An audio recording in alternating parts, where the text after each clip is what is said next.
Vosotros me decís que no hacéis mal a ninguno, aunque del que vive a vuestro lado no os interesáis tanto.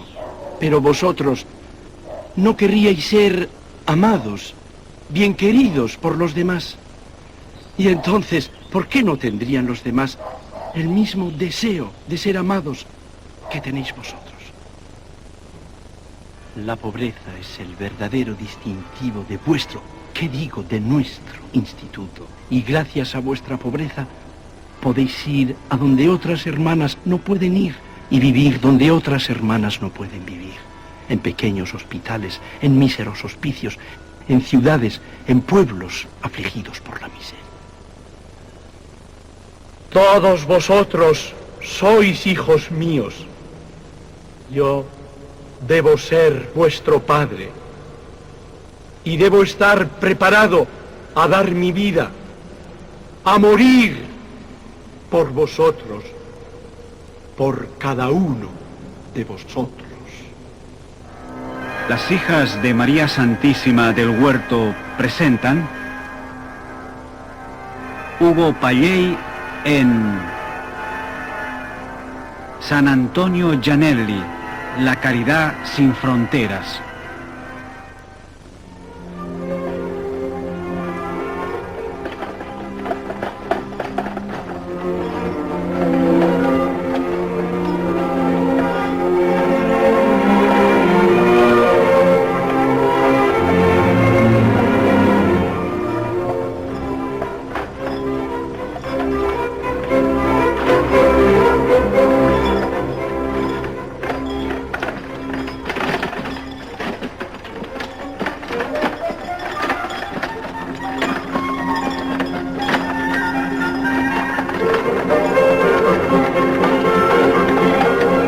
Buen día, Juan.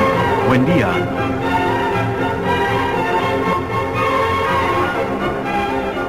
Nací en 1789, una fecha importante en la historia de la humanidad, porque era el año del estallido de la Revolución Francesa.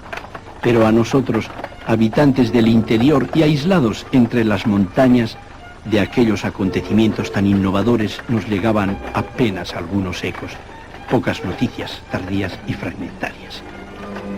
Vivíamos en Cherreta, una pequeña aldea del Apenino Ligure, formada de pocas casas que se divisaban desde lejos y eran para mí un punto de referencia y de reclamo afectivo, después de una de las tantas curvas del sendero que conduce a Carro y a Castello.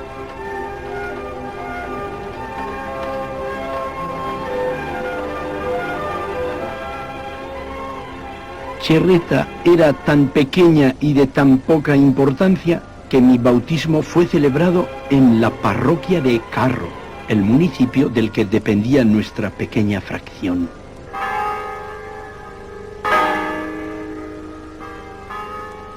La fecha de mi nacimiento es el 12 de abril de 1789, día de Pascua de Resurrección.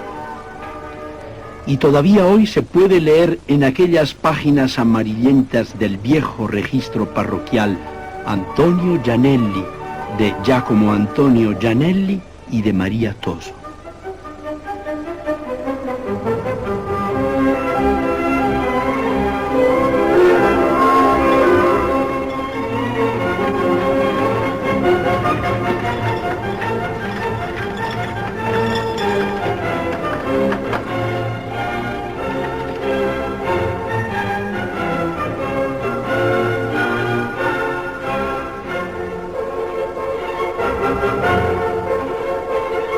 De mis padres tengo un recuerdo precioso. Puedo decir que mi madre nos superaba en agudeza de ingenio, como mi padre en la virtud de la caridad. Él estaba siempre dispuesto a dar al pobre que llamaba a la puerta, incluso aquello que a nosotros, los de la familia, nos parecía necesario. Y de este espíritu de altruismo, de condivisión evangélica, nos enriquecimos nosotros, sus hijos. Éramos 6. Dominica, la mayor de las 2 hermanas, eligió la vida religiosa. ¿Quién sabe? Tal vez su vocación se debe a ese testimonio de caridad encarnada en las concretas necesidades de los pobres. Nosotros no éramos de posición acomodada y nuestra vida era la de arrendatarios de campos. Pero de aquellos años de la niñez recuerdo siempre la paz que se respiraba y que brotaba de la luminosa naturaleza que rodeaba nuestra sencilla casa y campo. Los largos momentos de silencio cuando resplandecía la primavera. Nuestra vida no era fácil.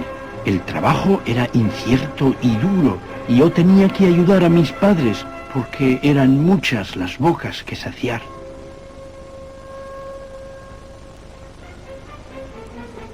Y después la escuela lejos, 2 horas cada día de camino por el sendero que corre entre Cerreta y Castello para asistir a la lección de gramática y de retórica del preboste del lugar, Pedro Francisco Ricci.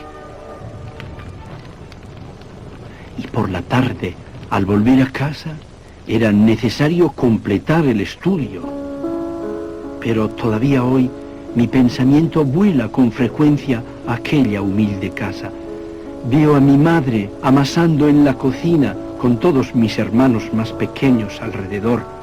Para dar una mano, decían ellos, para hacerla enojar, decía mamá.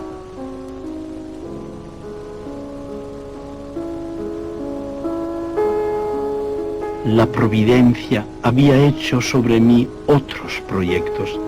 La propietaria del terreno que nosotros trabajábamos, Nicoleta Reviso, se ofreció a hospedarme en su casa de Génova, y así a los 18 años dejé los lugares de mi niñez para ir a la ciudad. Así en Génova, en el seminario archidiocesano, estudié letras, filosofía y teología, y a los 22 años me fue conferido el subdiaconado. Apenas un año después, los superiores decían que era por mis cualidades, pero también por la urgencia de dar sacerdotes a la iglesia lígure, fui ordenado sacerdote el 23 de mayo de 1812, víspera de la fiesta de la Santísima Trinidad.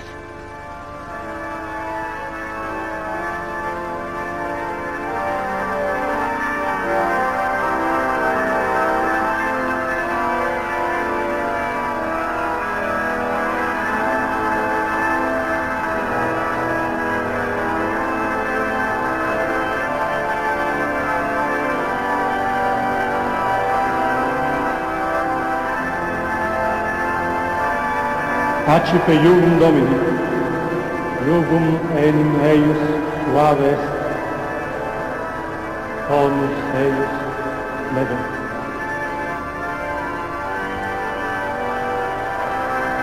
Accipe vestem sacerdotalem, per quam caritas intervigitur, potens est enim Deus, ut augeat ibi caritatem, et opus perfectum.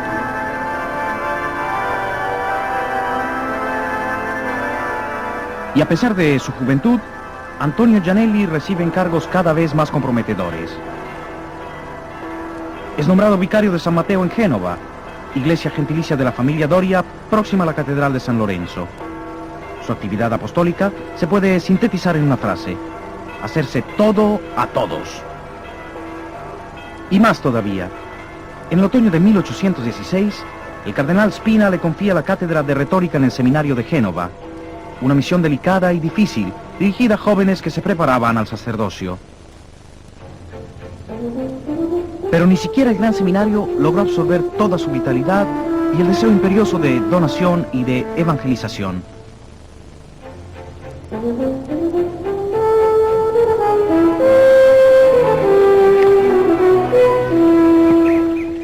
Como miembro de los misioneros rurales de Génova, llega con frecuencia a perdidos pueblitos para anunciar la palabra de Dios.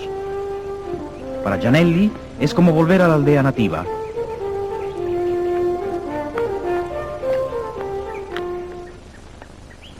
La misión rural era uno de los instrumentos más eficaces utilizados por la Iglesia desde los tiempos de la Reforma y válida todavía en el 800.